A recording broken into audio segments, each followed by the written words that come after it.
कशाला तोडताय रे झाडं? झाडं नाही तोडू. काय करताय फुलाचं? हां, काय करताय? फुलं झाड तुटून जाईन पप्पा. तसं नाही करू, तिने भरलंय तसं नाही करू. तिचं देऊन टाक.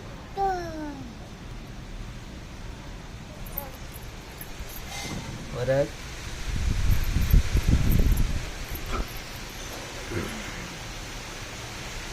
आला पाऊस, आला पाऊस, आला. चला चला पाऊस आला. पला पला पाऊस आला, पाऊस आला, आला. दीदी पाऊस आला, आला आला आला आला.